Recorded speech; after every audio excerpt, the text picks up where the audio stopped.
No quadro Falando Economias de hoje, o assunto é a reforma trabalhista. Tudo a ver com o futuro dos trabalhadores brasileiros e também com a economia do país.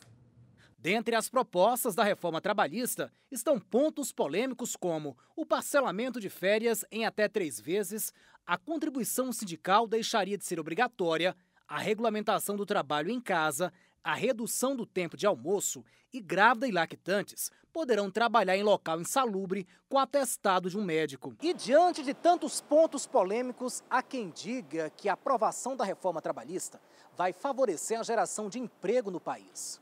Esta é a opinião de várias entidades classistas, como da Federação das Indústrias de Goiás. Eu tenho dito muito que nós não podemos ficar em posição antagônica, o empresário e o trabalhador. Isso aí é uma posição errada.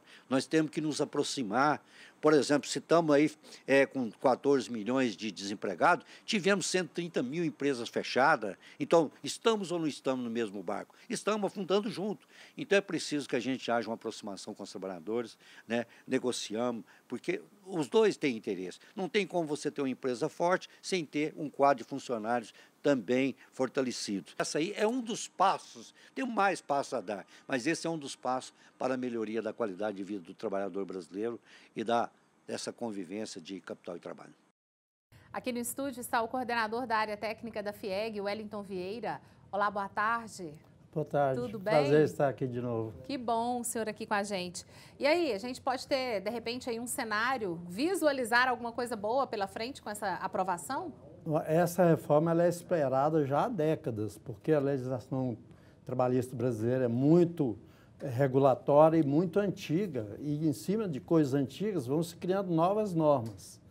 E a reforma veio para simplificar, facilitar a negociação entre patrões e empregados e resolver algumas questões que travam o emprego, como, por exemplo, o trabalho intermitente, a questão de jornada de trabalho, a prevalência das negociações sobre o que está regulado em lei.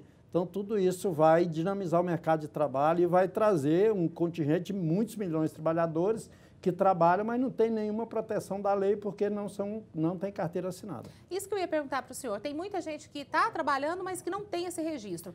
Essa mudança pode, de repente, oficializar essa situação? Segundo o IPEA, no Brasil, 45% das pessoas que trabalham em alguma atividade econômica não tem carteira assinada. Isso é um contingente de mais de 40 milhões de pessoas que estão trabalhando sem nenhuma proteção da Previdência ou de alguma empresa. E, segundo o IBGE, pesquisa do IBGE, quase 26% dos trabalhadores que estão nas empresas, no setor privado, trabalham em pequenas empresas comerciais, de serviço, sem registro em carteira. Então, quando você facilita a admissão, a demissão, flexibiliza o horário de trabalho, isso vai estimular a médio prazo a legalização de empregos que estão ilegais, que estão irregulares por falta de registro em carteira, inclusive de empregado doméstico. A proposta do governo, o governo, quando colocou essa proposta de mudança, era para gerar mais emprego. Então, pode realmente acontecer isso? Na verdade, o primeiro efeito acho que será a regularização de empregos que já existem e que não estão legalizados, não estão registrados. Mas a médio e longo prazo isso vai estimular muito o crescimento da economia, porque você começa a ter regras mais firmes, as empresas começam a sair da insegurança jurídica e os trabalhadores vão poder acertar as coisas diretamente com as suas empresas. E tudo isso deve facilitar a maior geração de emprego e estimular a maior competitividade das empresas, consequentemente, o crescimento da economia. A gente acompanhou agora há pouco a balança comercial do Estado de Goiás, apresentou aí por 42 meses consecutivos um pequeno aumento. Isso está na indústria também, está de forma geral? Isso está na indústria. Goiás esse ano está tendo um bom resultado. A gente viu notícia que a produção de grãos esse ano deve crescer quase 40%. Quando fechar o resultado do ano, isso é muito bom. E a indústria é um dos grandes geradores de emprego no Estado, já retomou a geração de empregos. Nos primeiros 5 meses do ano, nós já geramos quase 15 mil novas vagas, já descontando os que foram demitidos. Então, é um resultado bom e a gente espera que essa flexibilização e essa dinamização da legislação trabalhista venha contribuir para que Goiás cresça mais rápido ainda.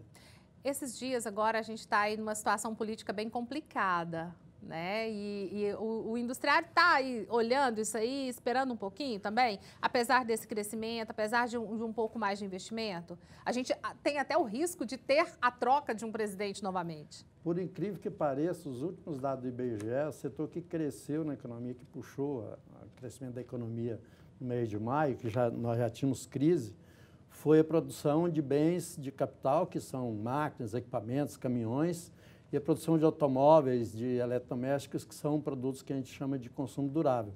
Então, parece que há uma esperança da população de que as coisas não podem piorar mais do que o que está.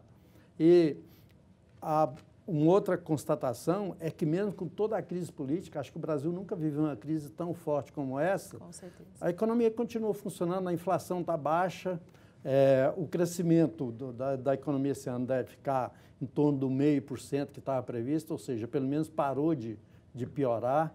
E a gente espera que essa definição agora seja rápida, o presidente fica, o presidente se afasta, para que a economia possa retomar, porque a reforma trabalhista é apenas o primeiro passo. Nós temos a reforma da Previdência, que está na bica. A Previdência é um grande gerador de déficit no orçamento público. Não tem como deixar de pagar a Previdência, então vai tirando da saúde, vai tirando da educação, universidades que já não têm nem energia em alguns lugares para funcionar, como foi divulgado a respeito de universidade no Rio de Janeiro. Então, é preciso que se resolva a questão da reforma da Previdência e, em seguida, nós temos duas reformas fundamentais, que são a reforma política. O Brasil tem que se organizar politicamente. A gente não sabe nem o que significa a sigla dos partidos. E a reforma tributária para pôr um pouco de ordem nessas... São quatro itens fundamentais. Nesses quase 100 tipos de tributos que o Brasil paga, que as pessoas nem sabem que pagam. Com certeza. Wellington, muito obrigada, mais uma vez aqui com a gente, sempre trazendo informações. Muito obrigada. Em nome da Federação das Indústrias, eu quero trazer os agradecimentos do nosso presidente Pedro Alves. Obrigada. E estamos aí à disposição. Ok. Só lembrando, gente, que assim, né, com certeza vai ser aí sancionada pelo presidente Temer, a reforma trabalhista, ela leva 4 meses ainda após a publicação no Diário Oficial para que comece realmente a valer. Então, a gente ainda tem aí um período de mais 4 meses, provavelmente até o fim do ano, para que tudo esteja funcionando de acordo com a nova lei.